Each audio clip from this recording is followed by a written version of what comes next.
बिस्मिल्लाहिर्रहमानिर्रहीम। अस्सलाम वालेकुम। बनी इसराइल में 3 शख्स रहा करते थे। एक शख्स अंधा था, दूसरा शख्स कोढ़ी था और तीसरा शख्स गंजा था।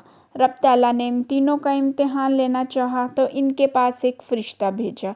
फ़रिश्ता सबसे पहले कोढ़ी के पास आया और उससे पूछा कि तुम्हें क्या चीज़ सबसे ज़्यादा पसंद है। तो उसने जवाब दिया, मुझे अच्छा रंग और अच्छी चमड़ी पसंद है, क्योंकि लोग मुझसे परहेज़ करते हैं मेरी तकलीफ़ की वजह से। फ़रिश्ते ने उस पर अपना हाथ फेरा तो उसकी बीमारी दूर हो गई, उसका रंग खूबसूरत हो गया, उसकी चमड़ी अच्छी हो गई। अब फ़रिश्ता उससे पूछता है कि तुम किस तरह का माल पसंद करोगे। उसने ऊँटों की ख्वाहिश का इजहार किया, चुनाचे उसको एक हामला ऊँटनी दी गई और कहा कि अल्लाह पाक तुम्हारे इस माल में तुम्हें बरकत देगा। इसके बाद फ़रिश्ता गंजे के पास आया और उससे पूछा, तुम्हें क्या पसंद है।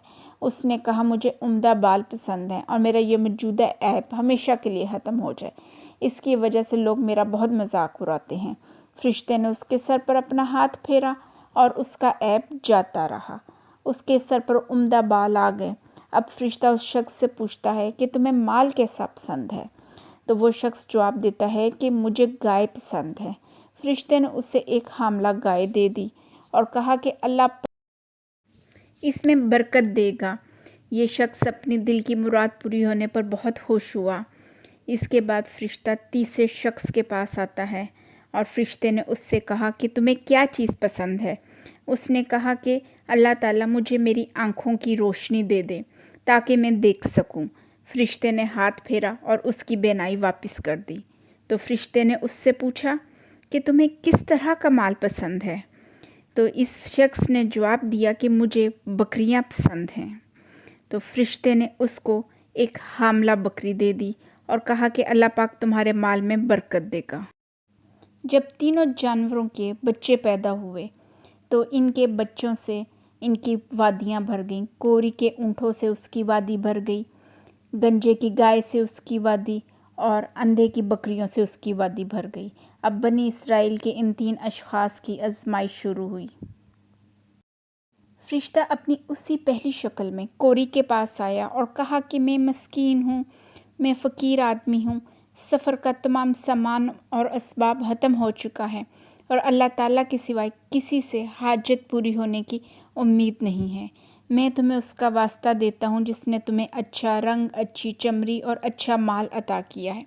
एक ऊँट का सवाल करता हूँ जिससे मैं सफ़र पूरा कर सकूँ। उसने फ़रिश्ते से कहा कि मेरे ज़िम्मे और भी बहुत से हकूक़ हैं। फ़रिश्ते ने कहा कि मैं तुम्हें पहचानता हूँ, तुम्हें कोढ़ की बीमारी ना थी, तुम एक फ़कीर और कल्लाश आदमी थे, फिर अल्लाह ने तुम्हें ये सब कुछ अता किया। उसने कहा कि ये सब कुछ तो मेरे बाप दादा से चला आ रहा है। फ़रिश्ते ने कहा कि अगर तुम झूठे हो तो अल्लाह तुम्हें तुम्हारी पहली हालत पे लुटा दे। फिर फ़रिश्ता गंजे के पास आया और उसने भी कोढ़ी वाला जवाब दिया। तो फ़रिश्ते ने इससे भी कहा कि अगर तुम झूठे हो तो अल्लाह ताला तुमको तुम्हारी पहली हालत में लुटा देगा। इसके बाद फ़रिश्ता तीसरे शख्स के पास जाता है जो अंधा था। फ़रिश्ता उससे भी अपनी पहली सूरत में मिलता है और कहता है कि मैं एक मस्कीन आदमी हूँ, तमाम सामान सफ़र ख़त्म हो चुका है और सिर्फ़ अल्लाह ताला ही हाजित रवा है। मैं तुमसे उस ज़ात का वास्ता देकर मांगता हूँ जिसने तुम्हें तुम्हारी बीनाई वापस की। एक बकरी मांगता हूँ जिससे अपनी ज़रूरियात सफ़र पूरी कर सकूँ। अंधे ने जवाब दिया कि मैं वाकई अंधा था, अल्लाह ने मुझे अपने फ़ज़ल से बीनाई अता की। मैं गरीब था, फ़कीर था, अल्लाह ने मुझे अमीर बनाया, मालदार बनाया। तुम जितनी बकरियां चाहो ले जा सकते हो। अल्लाह की कसम, जब तुमने अल्लाह का वास्ता दिया तो जितना तुम्हारा दिल चाहे तुम ले जा सकते हो, मैं तुम्हें हरगिज़ नहीं रोक सकता। फ़रिश्ते ने कहा कि तुम अपना माल अपने पास रखो, ये तो सिर्फ़ तुम्हारा इम्तिहान था और अल्लाह ताला तुमसे राज़ी है, खुश है और तुम्हारे बाकी दोनों दोस्तों से नाराज़ है। सही बुखारी हदीस नंबर 3464।